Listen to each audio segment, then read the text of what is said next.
بہت زمانہ پہلے ایک خوبصورت سلطنت میں ایک اکلوتا شہزادہ رہتا تھا۔ اس شہزادے کا نام ایان تھا۔ ایان نہ صرف خوبصورت تھا بلکہ دل سے بھی بہت نرم اور مہربان تھا، مگر محل کے کچھ وزیر اس کی نرمی کو کمزوری سمجھتے تھے۔ انہیں لگتا تھا کہ نرم دل بادشاہ حکمرانی نہیں کر سکتا۔ ایک دن شہزادہ ایان شام کے وقت محل کے باغوں میں سیر کر رہا تھا۔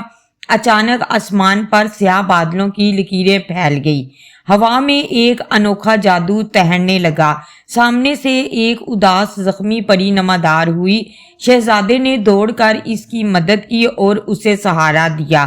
پری کی آنکھوں میں شکر گزاری کے آنسو اتر آئے، لیکن پیچھے سے ایک جادوگر نمودار ہوا۔ وہ اصل میں اسی پری کا دشمن تھا۔ اس نے شہزادے کو دھمکایا کہ پری کو چھوڑ دو، مگر ایان نے ہمت سے کہا، میں کسی کمزور اور بے سہارا انسان کو نہیں چھوڑ سکتا۔ یہ سنتے ہی جادوگر کا غصہ بھڑک اٹھا۔ اس نے شہزادے پر خوفناک منتر پھونکا۔ اچانک روشنی کا بادل آیا اور لمحوں میں شہزادہ ایک کالے کوے میں بدل گیا۔ شہزادہ چیختا رہا مگر آواز صرف کاں کاں بن کر نکلی۔ پری بے بس دیکھتی رہی اور دیکھتی ہی رہ گئی۔ اس کے پر کمزور تھے۔ کوا بن جانے کے بعد ایان کو محل سے بھاگنا پڑا۔ اس نے پہلی بار جانا کہ بے بس ہونا کسے کہتے ہیں۔ آہستہ آہستہ اس نے پرندوں کی زبان سمجھنا شروع کی۔ وہ ان کی پریشانی سنتا اور انہیں بچاتا، ان کا دوست بننے لگا۔ جنگل کے پرندے بھی اسے دلیر پر کہنے لگے۔ ایک دن اسے معلوم ہوا کہ جادوگر محل میں قبضہ کرنا چاہتا ہے۔ وزیر بھی اس جادوگر کے ساتھ مل گئے تھے، مگر کوا بن کر وہ محل میں داخل نہیں ہو سکتا تھا۔ اب جنگل کی ایک بوڑھی الو نے اس کی مدد کی۔ وہ اصل میں ایک قدیم عالم جادوگرنی تھی جو نیکی کرنے والوں کی ہمدرد تھی۔ الو نے کہا، تم جب تک اپنی بہادری ثابت نہیں کرو گے انسان نہیں بنو گے۔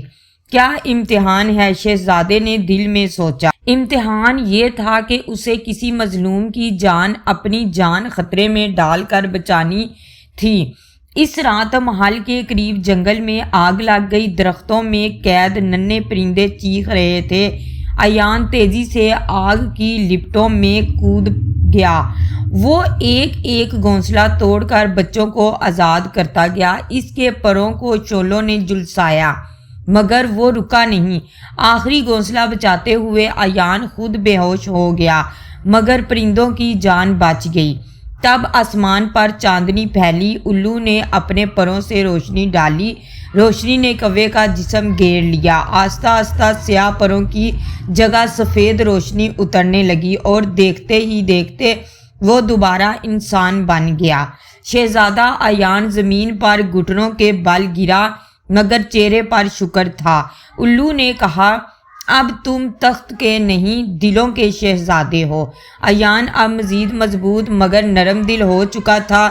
وہ محل کی طرف بڑھا۔ اس نے اپنی حکمت سے جادوگر کے وار کو توڑا۔ پری بھی اس وقت تک صحت یاب ہو چکی تھی۔ دونوں نے مل کر اسے شکست دی۔ وزیر بھاگ گئے، جادوگر قید ہو گیا۔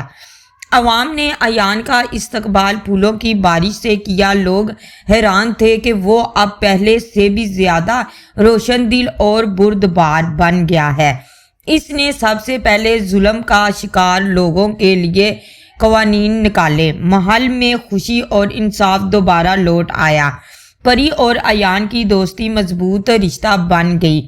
شہزادے نے کبھی اپنے کوے والے دن نہیں بلائے، کیونکہ انہی دنوں نے اسے اصل انسان بنایا تھا۔ تخت اسے ملا مگر عزت اسے دلوں سے ملی۔ بادشاہ بننے کے بعد بھی وہ عاجزی سے چلتا تھا۔ لوگ اسے رحمت کا شہزادہ کہتے اور وہ ہمیشہ یاد رکھا گیا اس شہزادے کے طور پر جو کوا بن کر بھی دل کا بادشاہ تھا۔